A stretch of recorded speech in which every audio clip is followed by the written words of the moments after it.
Assalamualaikum warahmatullahi wabarakatuh. Selamat siang sahabat saudara dimanapun Anda berada, terutama yang melihat video ini.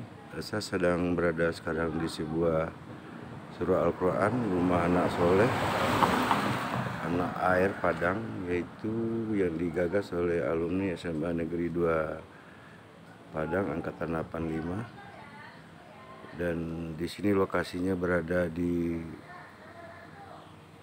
daerah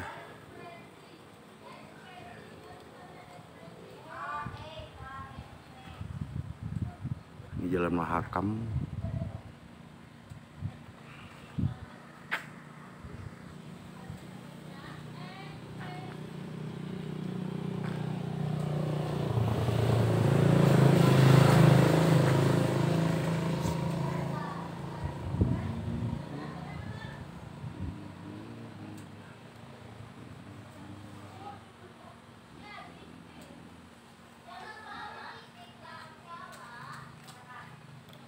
Ini lingkungannya yang di daerah Batipuh, Jalan Mahakam, cukup tenang, hijau, asri.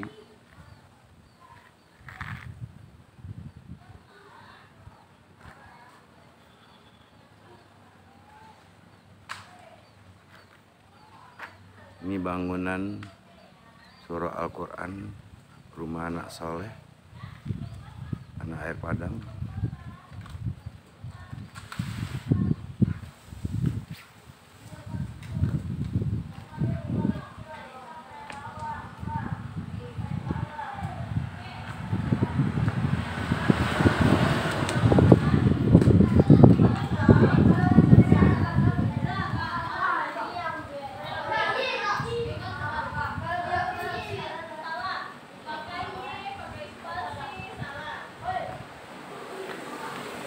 Ini tempat mereka belajar turun belajar.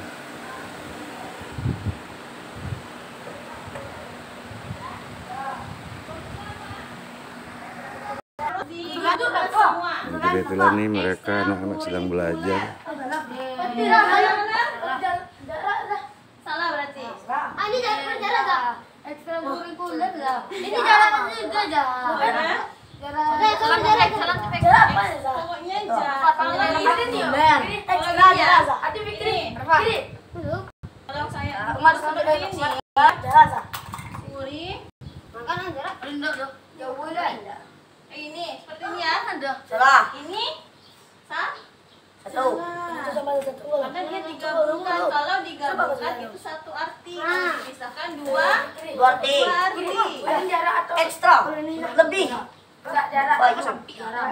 Iya, itu jarak. Dari jarak lah.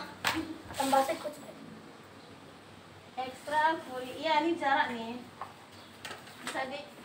Mudah-mudahan anak-anak kita ini bisa menjadi generasi masa depan yang lebih baik dalam keilmuannya. Yang nomor berapa Dan lagi? semoga juga guru yang memberikan pencerahan, pendidikan, dia yang soleh.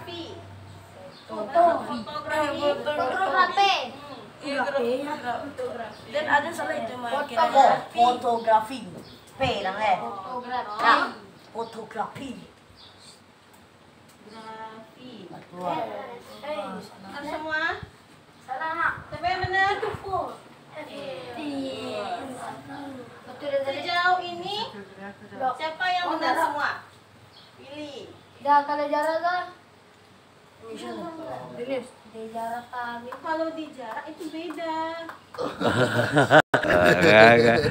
Alhamdulillah nih selama ini daring aja nih ketemu dengan Ustadz Zudi nih. Wah ternyata mereka lebih ganteng dari Saskia. Maaf Ustadz nih saya udah portret di tadi nih. Lanjut. Jadi inilah Ustadz Zudi yang jadi tim pembina ya. Beliau inilah yang sebagai guru pembina di sini yang mengadain anak-anak juga. Mudah-mudahan beliau sehat selalu. Kemarin dia sakit, sekarang mudah-mudahan sehat karena pesatnya kinerja beliau, jam tayang beliau. Mari kita doain ya. Jadi ini gedung surah Al-Quran ini diresmikan oleh Gubernur Sumatera Barat. Masih Bapak Profesor Dr. Iwan Praitno ya? Ya, masih. syukurlah ya dapat dukungan dari pemerintah setempat. CSR-nya Ini PLN. Peduli 85 nih. Lewat Pak Alfi. Oh Pak Alfi. Ya. Oh Alfi ya tahu ya. 50 kota. Oh ya ini 85 peduli ya. Alhamdulillah 18 mudah-mudahan berkah ya menjadi amal jariah. Ini saya dalam ruangannya Pak Zudi di sini. Astagfirullahaladzim. Lupa ini.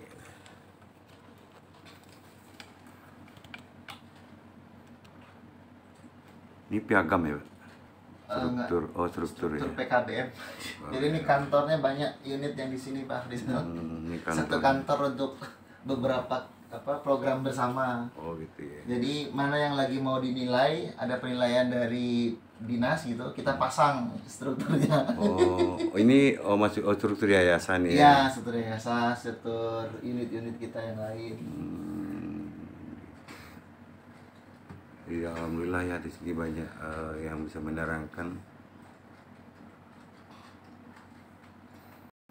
Assalamualaikum warahmatullahi wabarakatuh. Saya coba bincang-bincang nih salah satu dari kepengurusan atau yang berang di SAR ini dengan Bapak Ustadz Zudi. Assalamualaikum Pak Ustadz. Waalaikumsalam warahmatullahi wabarakatuh. Maaf Ustadz minta waktunya ya bincang-bincang ini. Siap. Biar menjadi informasi, edukasi, solusi dan juga untuk menjadi inspirasi Pak. Ini ngomong-ngomong Pak, nih kan saya baru nih pertama kali datang ke sini, saya lihat di sini ada didikan surau anak soleh Pak. Iya. Nah, surau anak soleh ini berarti bergerak di bidang agama ya Pak. Betul. Nah kalau ngomong-ngomong kira-kira ini tahun berapa mulainya Pak Ustadz? Ya. Assalamualaikum warahmatullahi wabarakatuh. Waalaikumsalam. Pemirsa, apa nama channelnya Pak Rizal? Afrizal SPA aja. Oke, channel Afrizal SPA dimanapun Anda berada, selamat siang dari Kota Padang. Alhamdulillah surau kita berdiri tahun 2017 akhir ya.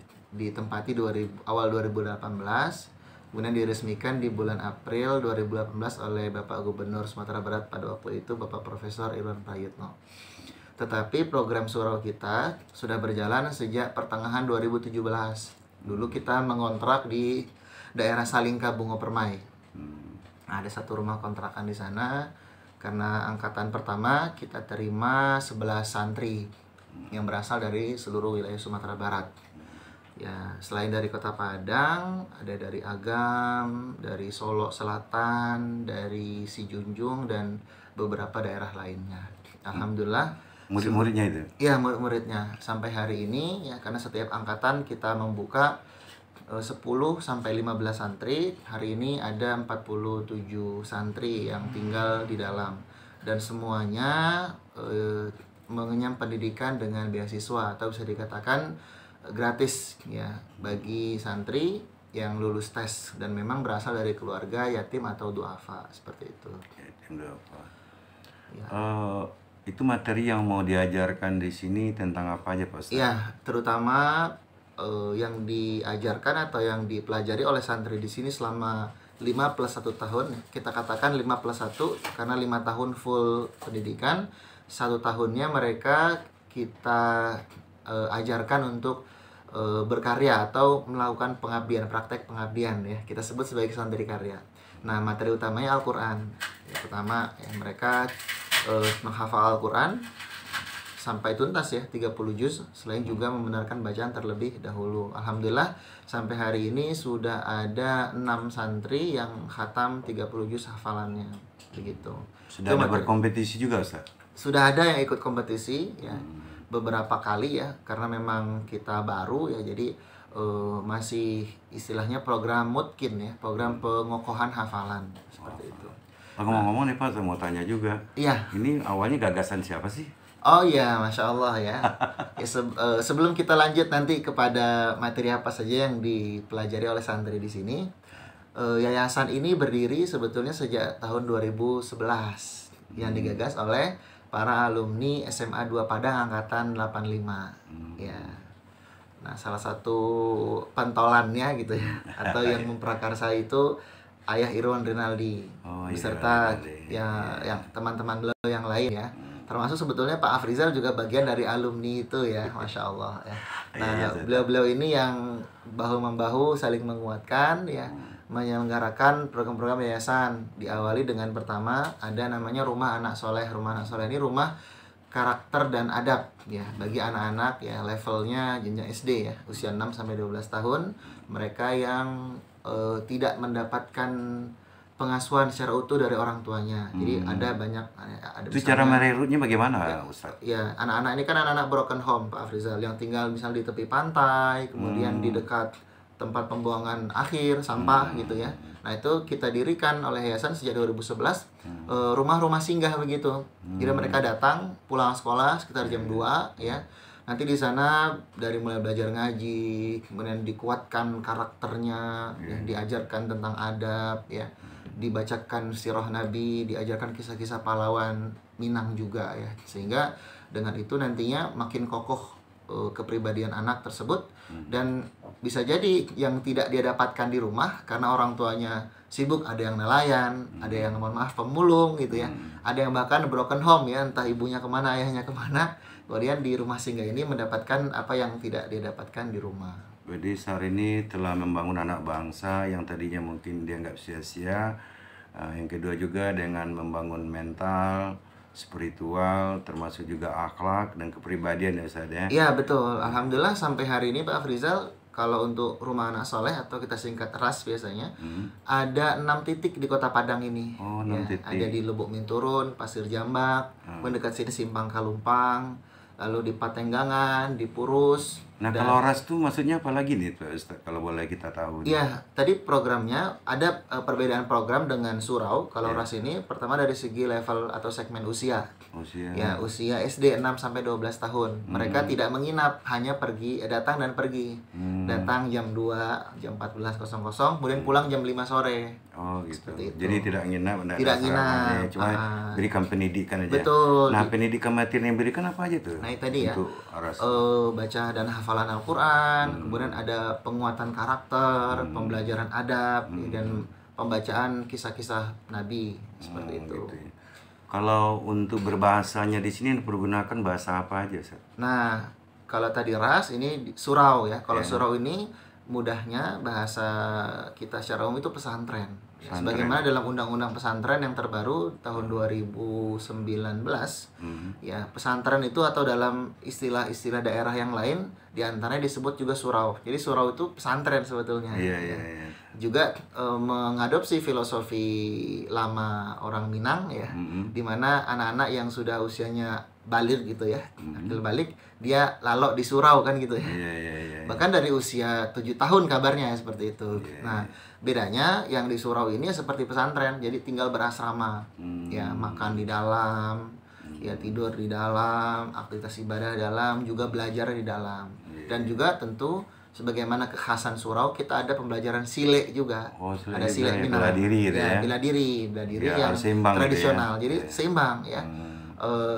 Rohiyahnya gitu ya, secara hati, secara kejiwaannya ditempa dengan agama gitu ya.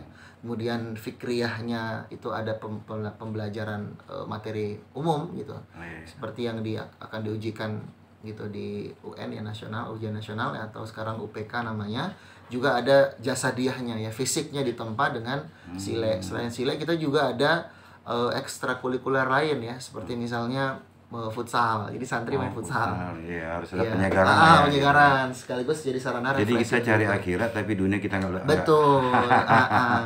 Terus ada juga berenang dan panahan. Panahan juga ya. Ya, kemudian sekali setahun juga kita ada survival camp. Jadi ya camping memang di situ latihan untuk survive ya, bertahan hidup di di area liar gitu ya, yang bukan tempat tinggal. Beradaptasi gitu ya. Jadi tidak hanya di kota. Betul. Biasanya kita di harau gitu ya. Jadi pertanyaan saya begini Ustaz, ini kan kita lihat sekarang ini permasalahan untuk secara nasional bahkan internasional ya. Betul. Bahwa kita ini kan ada kekurangan kita ini menyerap informasi. Maksudnya begini Ustaz, ketika kita belajar bahasa Arab atau bahasa daerah itu lebih bagus ditambah dengan bahasa internasional nggak? Biar nanti mana tahu dari para santri ini kan banyak kita lihat dari Kahami itu dia berhasil ya menjadi tokoh-tokoh gitu kan. Kan ketika kita berharap juga ya kalau dari Sarini atau Rasini mereka nanti suatu saat bisa menjadi tokoh hebat lah gitu ya. Iya. Nah, jadi antara kolaborasi dari bahasa itu diterapkan juga nggak bahasa internasional untuk di Indonesia? Alhamdulillah santri kita di sini juga belajar bahasa internasional, terutama bahasa Inggris dan bahasa Arab. Ya. Ada pertama pembelajaran di dalam kelas, ya, kemudian juga kalau bahasa Arab misalnya kita mempelajari kitab-kitab ya, yang kalau dalam istilah pesantren disebut kutubut turoth, ya, kitab-kitab manuskrip asli berbahasa Arab gitu ya. Macam-macam, ada fikih, ada akidah, ada hadis, ya, dan tafsir dan sebagainya seperti itu. Alhamdulillah. Juga ada latihan bicaranya gitu. Berkompetisi. Ya, gitu. conversation. Karena banyak ilmu juga, kalau nggak ada keberanian mental susah juga ya. Ya, dan dilatih gitu ya. Ngomong-ngomong Ustadz, ya, maksudnya berarti santri sini sudah ada yang katakanlah sudah lulus atau udah jadi orang lah atau berkiprah di masyarakat, sudah ada apa belum? Belum ada. Belum ada ya? Angkatan pertama ya, atau generasi pertama yang masuk sekarang masih kelas 6, kami sebut itu kelas 12 SMA. Oh, kelas 12. Jadi insya Allah nanti di pertengahan 2023 barulah itu lulusan pertama dari saudara kita. Gitu. Baru lulusan pertama baru ini sarinya, mudah-mudahan ya apa diharapkan begini. Nah, harapannya Pak Ustadz ke depan mungkin bisa kita tahu atau bisa diuraikan. Silakan Pak Ustadz. Ya, pertama memang misi kita ya di surau ini mencetak pemimpin masa depan. Ya. Jadi dengan tadi 3 kemampuan utama ya, kolaborasi antara ruhiyah, fikiriyah dan jasadiyah, juga ada pembelajaran leadership di sini. Ya. Kita ingin membekali ya negara kita dengan stok-stok pemimpin yang berkualitas di masa depan. Karena kita sama-sama tahu 2045 itu Indonesia mencapai puncak demografinya atau mengalami bonus demografi ya, puncaknya di 2045, di mana usia warga negara Indonesia yang berusia muda itu menjadi mayoritas dibanding dengan yang usia tua atau usia masih anak-anak. Nah, harapannya ada kontribusi dari kita, dari Surau dan Yayasan Anak Soleh secara umum untuk memberikan ya atau menyumbangkan pemimpin-pemimpin yang berkualitas di masa depan. Untuk itu kami juga membuka peluang amal soleh kepada pemirsa sekalian apabila ingin turut berkontribusi, karena segmen kita itu adalah segmen anak-anak yatim dan duafa yang kita pilih dari seluruh pelosok nagari ya, di Sumatera Barat ya. Sama-sama kita dukung ya. Ada beberapa opsi pilihan amal soleh atau peluang amal soleh. Pertama, kita sedang memperluas area ya, pembangunan asrama yang kedua ya, dekat dari sini sekitar 300 meter. Nah, nanti silakan menghubungi link di bawah ini ya kalau mau ikutan ya. Dan yang kedua, bagi ayah bunda, bapak ibu, rekan-rekan semua yang juga ingin turut menjadi orang tua asuh ya, mensupport operasional yayasan kita ya dalam mencetak generasi pemimpin di masa depan, itu juga bisa ikutan dengan mengikuti program menjadi orang tua asuh penghafal Al-Quran seperti itu. Insya Allah di setiap huruf yang dibaca oleh santri-santri kita ada pahala amal jariah yang dikirimkan bagi kita. Sedekah atas nama orang tua boleh, sedekah atas nama keluarga yang sudah meninggal boleh. Mudah-mudahan sampai diterima oleh Allah Subhanahu wa taala. Amin amin. Makasih Ustaz atas waktu dan kesempatannya. Mudah-mudahan Asar ini akan berkembang lebih maju dan bisa juga untuk mencetak generasi masa depan. Yang kedua juga bagi anak tadi yang tidak punya harapan, insya Allah dengan adanya Asar ini sebagai penyalur untuk pendidikan dan mental ke depan, semoga Allah kabulkan semua niatnya Ustaz ya. Yang kedua juga buat anak-anak di sini, belajarlah jangan pernah menyerah. Hari ini adalah perjalanan kamu untuk ke depan yang agak lebih baik. Penentuannya saatnya, karena generasi muda itu nggak ada yang tidak mungkin ya saatnya. Karena saya pernah juga dengar tuh seorang bijak di Jakarta itu, berikan aku anak yang paling bodoh di Papua ini, saya akan didik mereka. Ternyata karena ada kemauan dididik menjadi orang hebat ya. Itu mungkin yang bisa, mudah-mudahan disaring dikademikin ya Ustaz ya. Insya Allah. Demikian saya bincang-bincang saya dengan terima kasih atas waktunya Pak Ustadz tadi, dan demikianlah bincang-bincang kita dengan Ustadz Zudi yang di Sar ini mudah-mudahan menjadi informasi yang akurat, menjadi edukasi juga, menjadi pencerahan juga, dan menjadi inspirasi serta menjadi solusi buat kita semuanya.